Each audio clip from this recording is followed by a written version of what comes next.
Woo! How's it going, everyone? What is it, Wednesday? Hope you guys are enjoying your work day here Wednesday.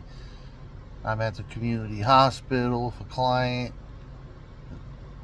Off to a early start, I guess you could say, for Wednesday. But let's just real briefly talk about the war in Ukraine.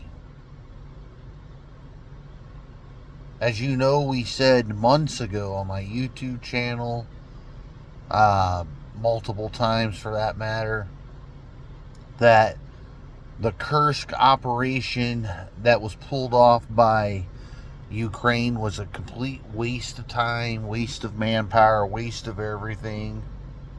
And we told you real clearly, as clear as we could be, that by winter's in 2025 or spring 2025, Russia would have liberated Kursk, their territory inside of Russia. And that's exactly what happened. As of last week, essentially, Kursk is no more. Russia has taken it all back. There might be some stragglers here and there, but basically it's a done deal.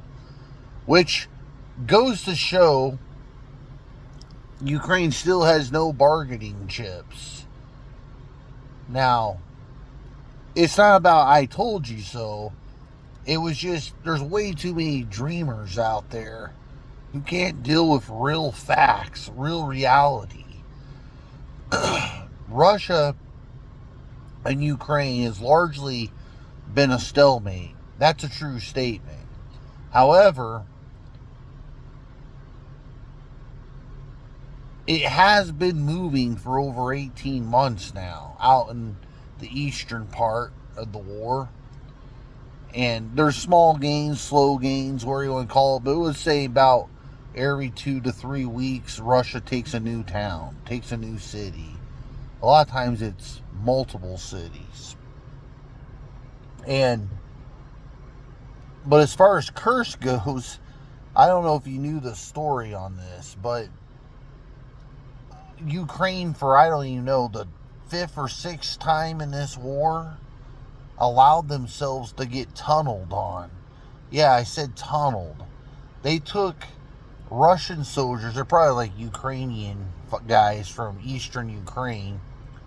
They tunneled under the city, and then they popped out behind them with rifle companies, caught Ukraine off guard, and basically the route was on. Russia had already been chipping away anyway, but,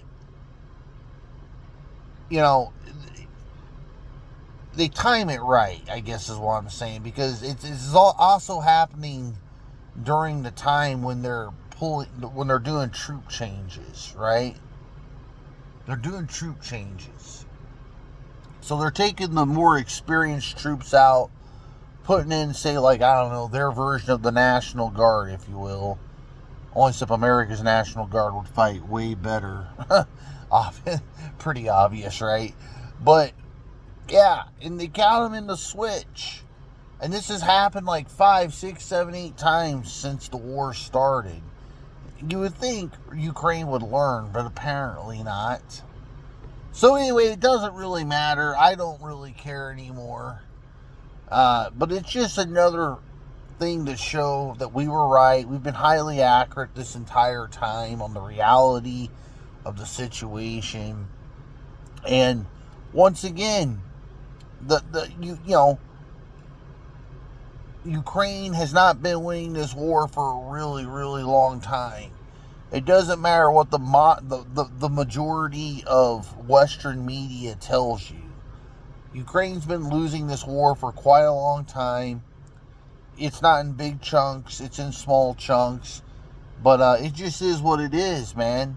And then, like I said, silly things like allowing yourself to be tunneled underneath by a bunch of coal miners from eastern Ukraine It's almost laughable because it's happened so many times now. You would have thought you would have learned from your mistakes.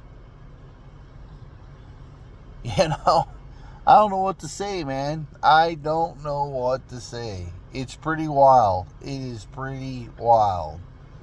And that's it, man. I don't know what to tell you. This video is meant to be short. It's already 5 minutes, way too long. But I will say, as far as an American Republican perspective on this, the war needs to end.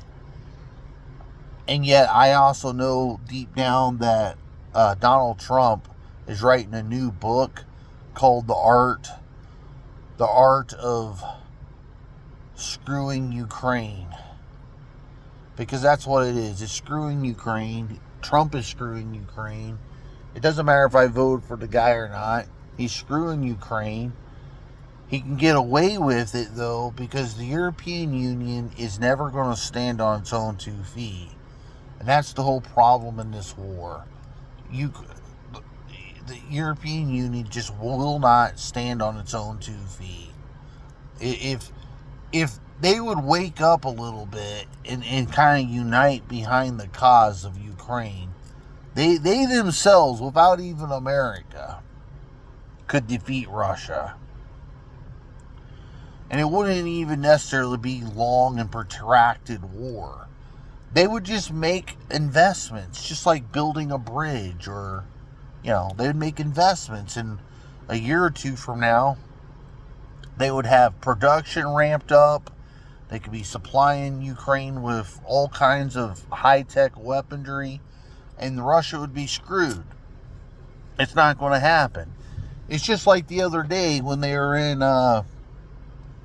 Brussels or wherever it was, and they had another high-level talk there, and they come out and pledge, was it like 800 million euros, or close to 1 billion euros, something along those lines. Well, that's a lot of money. Will Ukraine ever see any of it? No, of course not. That's the problem. That's another thing I've noticed about the Western media. They keep talking about all these random countries pledging this or that. None of the shit ever ends up on the battlefield, because they say they're going to do it, but then it doesn't happen, or maybe they're working on it, but haven't produced the products yet. So they're words with no action, is my point. And words without action are completely worthless. Even the Bible tells us so. So, anyway, guys, have a good day. I'm out here, knuckleheads. Enjoy what's left of your work week. Mine ends tomorrow. I'll talk to you later. Bye.